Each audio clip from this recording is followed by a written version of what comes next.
നമസ്കാരം. എല്ലാവരും ഒത്തൊരുമയോടെയും സ്നേഹത്തോടെയുമാണ് കേരളത്തിൽ കഴിഞ്ഞു പോകുന്നത്. ഇവിടെ രാഷ്ട്രീയ വ്യത്യാസങ്ങളുണ്ടാവും, അഭിപ്രായ വ്യത്യാസങ്ങളും ഉണ്ടാവും. പക്ഷേ സന്തോഷത്തിനാണെങ്കിലും സങ്കടത്തിനാണെങ്കിലും എല്ലാവരും കൂടെ ഉണ്ടാകുമെന്നതാണ് ഇവിടുത്തെ മറ്റൊരു പ്രത്യേകത.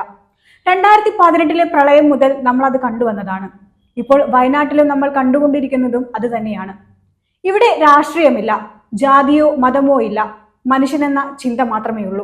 വയനാട് മുണ്ടക്കൈ ഉരുൾപൊട്ടലിന്റെ പശ്ചാത്തലത്തിൽ സഹായവുമായി 24 മണിക്കൂറും തുറന്നിട്ടിരിക്കുകയാണ് ഒരു പള്ളി. ഏവർക്കും എപ്പോൾ വേണമെങ്കിലും അവിടെ കടന്നു ചെല്ലാം, ഭക്ഷണം കഴിക്കാം.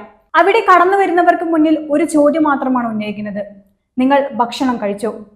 എല്ലാം തകർന്ന് നിസ്സഹായനായി നിൽക്കുന്ന ഒരു മനുഷ്യനോട്, അല്ലെങ്കിൽ രാപ്പകൽ ഭേദമന്യേ രക്ഷാപ്രവർത്തനം നടത്തി വിശന്നു വരുന്ന ഒരു മനുഷ്യനോട് നിങ്ങൾ ഭക്ഷണം കഴിച്ചോ എന്ന് ചോദിക്കുന്നതിനേക്കാൾ വലിയ പുണ്യം മറ്റൊന്നുമില്ല ഈ ഭൂമിയിൽ. ദുരന്തമുഖത്ത് രക്ഷാപ്രവർത്തനങ്ങൾക്കും സന്നദ്ധ പ്രവർത്തനങ്ങൾക്കുമായി എത്തുന്നവർക്ക് ഈ പള്ളിയിൽ ഭക്ഷണം ഉണ്ടാകും. ഇവിടെ വരുന്നവർക്ക് നിസ്കരിക്കാം, പ്രാർത്ഥിക്കാം, ഉരുൾപൊട്ടലിൽ മരിച്ച മനുഷ്യരെ ഒന്നിച്ച് ഖബറടക്കാം. അങ്ങനെ എല്ലാം നഷ്ടപ്പെട്ടവർക്ക് താങ്ങായി നിൽക്കുകയാണ് മേപ്പാടി മുസ്ലിം ജമാഅത്ത് പള്ളി. കഴിഞ്ഞ ദിവസങ്ങളിൽ പുലർച്ചെ വരെ നീണ്ട ഖബറടക്ക ചടങ്ങുകളിൽ നൂറുകണക്കിന് ആളുകൾക്കാണ് പള്ളി കൈത്താങ്ങായി നിന്നത്. പള്ളിക്ക് സഹായവുമായി ഖബറടക്കത്തിനുള്ള പലക മുതൽ പലതും നൽകി പല പ്രദേശങ്ങളിൽ നിന്നും മനുഷ്യർ അവിടെ എത്തിയിട്ടുണ്ട്. സാമുദായിക വ്യത്യാസങ്ങളില്ലാതെയാണ് മനുഷ്യർ അവിടെ പ്രവർത്തിക്കുന്നത്. പള്ളിയുടെ മറ്റു മഹലുകളിലും ദുരിതത്തിൽ മരിച്ചവർക്കുള്ള കബറുകൾ ഒരുക്കുന്നുണ്ട്. പള്ളിയുടെ നേതൃത്വത്തിൽ പൂത്തക്കൊല്ലിയിലും ഭക്ഷണ വിതരണത്തിന് ക്യാൻറ്റീൻ ആരംഭിച്ചിട്ടുണ്ട്.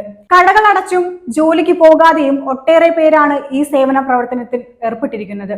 നിലവിൽ ഇവിടേക്ക് മറ്റു ജില്ലകളിൽ നിന്നും സംസ്ഥാനങ്ങളിൽ നിന്നും സഹായം എത്തുന്നുണ്ട്. ദുരന്തത്തിൽ നിന്ന് അതിജീവനം സാധ്യമാക്കുന്നതുവരെ പള്ളിയുടെ സേവനം തുടരുമെന്നാണ് മഹൽ സെക്രട്ടറി AK അലി പറഞ്ഞിരിക്കുന്നത്. എന്തായാലും ഏവർക്കും മാതൃകയായിരിക്കുകയാണ് ഈ ഒരു പള്ളി. മാത്രമല്ല ഒരുപാട് ജനങ്ങളാണ് അവിടെ കൈത്താങ്ങായി പ്രവർത്തിക്കുന്നത്.